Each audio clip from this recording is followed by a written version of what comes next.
Hey guys, I just finished So You Want to Talk About Race by Ijeoma Oluo, and just let's talk about it. So, right now, the author opens up the book and says that these are very tough, challenging times for people that are just now coming to the realization that America is not the melting pot that their teachers and their parents and society has told them it was. And so to have uncomfortable conversations right now when people are speaking out against inequality can be scary for people. So are you ready to talk about race? Do you know how to talk about race? And I mean, not in a way to make yourself heard, but in a way to where you won't offend someone. Or if you do offend someone, do you know how to bring it back so that you're not unfriended or canceled? Can you talk about these things in, just in a way that's not going to hurt people and, also to listen? So in this book, what she does is she poses several questions, and there's 17 chapters, and she goes about answering these questions in the book. So I'm going to do this book review a little bit different than my previous book reviews. If you're watching this video, I assume that you like to read or you want to read something. But I will say that this particular book, you can just read in snippets. You can read chapters at a time, and you don't necessarily have to go in order because it's set up where each chapter poses a question, and then the chapter goes and answers that question. And what's really cool is for the people that are, questioning, I don't know, that's not true, or hey, you're just one person of color, maybe your opinion isn't representative of everyone. She does go through and address any counter arguments that you might have, just to really put it all out there in very easy to explain terms, and you will come out of this with a really great understanding. So chapter 1 is it really about race?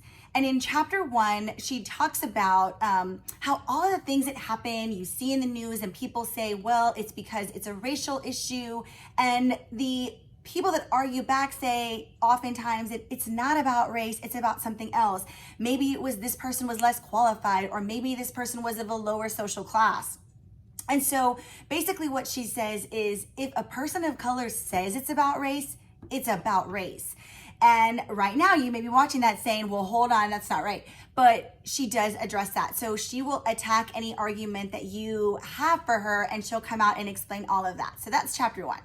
Chapter 2, she defines racism, and she goes and tells you the difference between, someone who thinks that they're not racist, but they don't realize that they are being racist because of things that are tied to power or systems that have been happening for a really long time. So she goes through and she defines this term. And you guys, today you can say that you are not racist, but it's not enough to be non-racist. We have to be anti-racist. And I know that some of us have found ourselves in these uncomfortable conversations.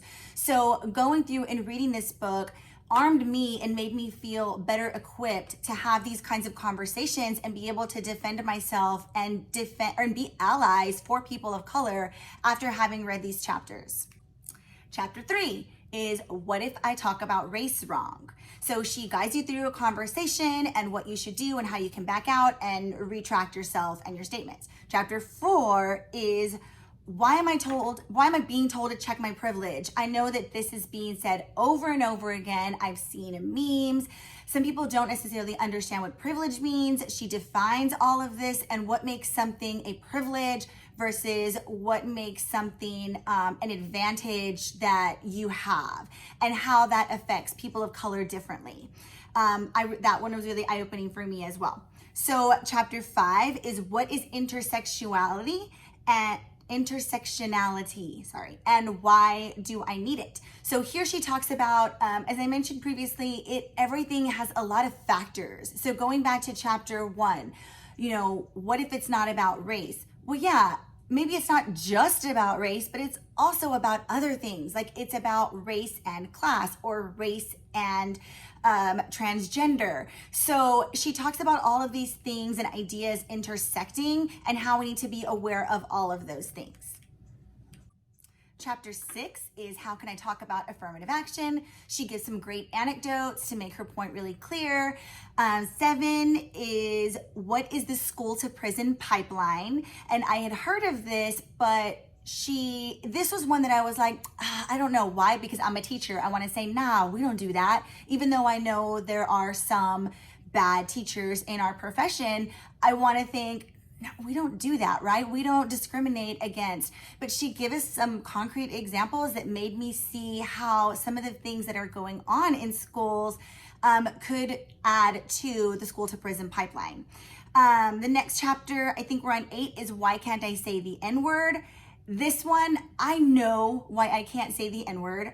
If I think about saying the N-word, I get a yucky feeling inside. It just, I can't, I don't want to, I don't like the way that it makes me feel. But Ijeoma Oluo puts this into terms where I was like, yeah, that's why, that's what it is. And she explains why the N-word is worse than a white person being called cracker. And it, again, so much better equipped just to be able to have these conversations with people as they come up. That was actually chapter 9. So chapter 10 is what is cultural appropriation. So she goes through that. And then this is one that I hadn't really ever thought about. I didn't even know this was a thing.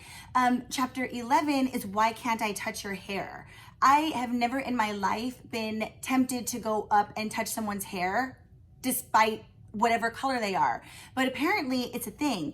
I knew that Black people had different hair, and I knew that there were a lot of cultural things that came along with that, doing the relaxers and, always seeing commercials of just white, gorgeous, beautiful, flowing hair. And young girls growing up to see that and wanting that hair. But I didn't know that people would go up and touch it.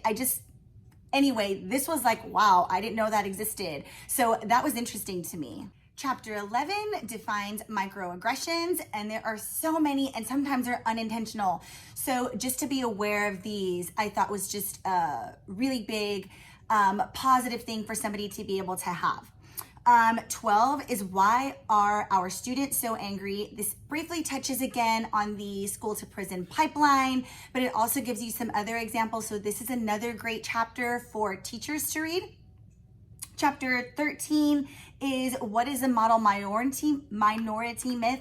And this talks about how white supremacists view the Asian culture as the minority that is the best minority to be if you're going to be a minority. So they explored that concept. And then the next chapter is, but what if I hate Al Sharpton?